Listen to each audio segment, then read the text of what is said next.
Even if you just open up one and you take a chance at what's in it. You need to know that when we're doing this lovely meal, which turns out to a great meal, and you'll have some of the ingredients which are put in almost everything are scabs, caterpillars, and toenails. Because when you have teenage boys and they open that can of dehydrated carrots, it's not looking fresh and lovely. And they immediately make it into something disgusting. It's like, oh boys, please, we have to eat this. But rehydrated, my kids now know, they'll go, okay, we'll just put it in. And they kind of now fight for which disgusting thing they want to put in. It's like, okay, you're fine. So open a can. Open a number 1010 that you're not sure of. Like I said, shortening, the dehydrated shortening. I'm going to be using tablespoons on my 6 number 1010s forever. But celery didn't go very far at all. If you have any questions, do you have any questions? I know that somebody in the room went, duh, I could do that, when they saw this the first time. Thank you very much. You're welcome. As you said, we made some, it was our dinner tonight, and we're going to share some of it with you. It's the first time we decided to have one, I was shocked at how good it was. You know, and when we have food storage meals, we tell our children, this is a food storage meal.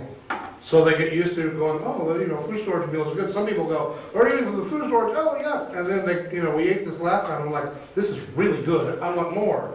And you can literally thin it out, and if you had to feed, we've discovered we could feed our family twice, and if we thinned it out, we could probably feed a small army.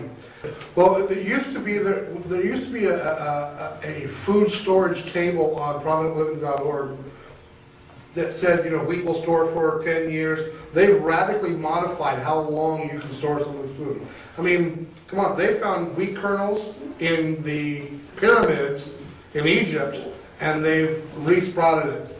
Re-sprouted? They sprouted the corn, the wheat kernels that they found from Egypt. So we're talking 3,000-year-old wheat. So I'm figuring my 20-year-old wheat's pretty good.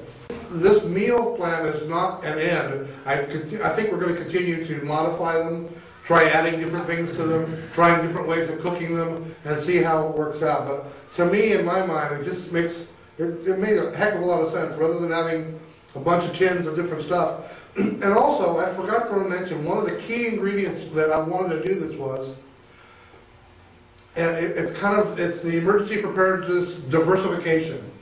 I have all the information in my little brain about how to store all this stuff. I know how to set up tents, I know how to make knots, I have all this kind of stuff. But what if I'm injured? Do my children know how to do that? What if my wife, who is the great cook, who can look into a pantry, see 47 items that I don't even think remotely should be on the same planet, let alone the same pantry, and she comes out with this wonderful meal? I can't do that. So if she's injured or hurt, how are we going to, I can do a little bit of cooking, but this was, the intention was my children could do this. My children would be able, they don't have to follow a recipe. They just zip open a bag, pour it in a pot, add water, and boil. I mean, I'm pretty sure most of my children can boil water. But so that was a great way, especially if you happen to be injured or you know, and nobody wants to cook. You know, you don't have to. Literally, you open it, dip it, cook, boil it, you're done. And I'm hoping that you enjoyed what we gave you there. It was obviously that's not bad. You know, that's something that you'd be happy to eat on a fairly regular basis. Just to kind of recap, if you don't already, make sure you get at least a week's worth of the food that you normally eat. Spaghetti, SpaghettiOs, stew, whatever you're going to have, something that's simple, basic, that doesn't require a lot of water or a lot of cooking time. Something that's already pre-cooked, like stew or something like that, for an emergency. And then after you've gotten that, a week's worth of food stored up, then you want to store 3 months worth of food. Rice, wheat, beans, those kind of things. And then you can do something like this if you already have some of those ingredients. And then after you do that, the church recommends that we do get a year's supply. And so that you are able to take care of not only yourself, but we also believe, and I also believe, you have the ability to give charity to others. and be able to not only feed yourselves, but take care of those around you as well. So if If you just go on the internet and type in dehydrated carrots, you'll find lots of places to enter. There's a lot of websites that sell dehydrated But foods. if you buy, gather some people together and buy in mass quantity, do they? In Honeyville Foods, you can get, they'll give you some kind of discount for quantity. The problem now is because of the food storage shortages that we're seeing, most of these things are, and because of food shortages and things like that, the prices are going up and the availability is going down. It's getting harder and harder to find these things. The nice thing about dehydrated food is, because it's dehydrated, it doesn't weigh a lot. So there's not a lot of shipping costs in terms of, but most of the stuff that we bought has been just watching the things and buying them on sale. When, you know, we bought some from a company that was going out of business, they were leaving California and moving to Idaho. And, go figure. And they were getting rid of a lot of their stock, and so we bought a lot of their stuff. That's how we ended up with 4 tins of shortening. The downside of those things is they're not cheap. I mean, you know, like a number 10 tin of caterpillars or celery. That's the reason you take them out, they look like little caterpillars.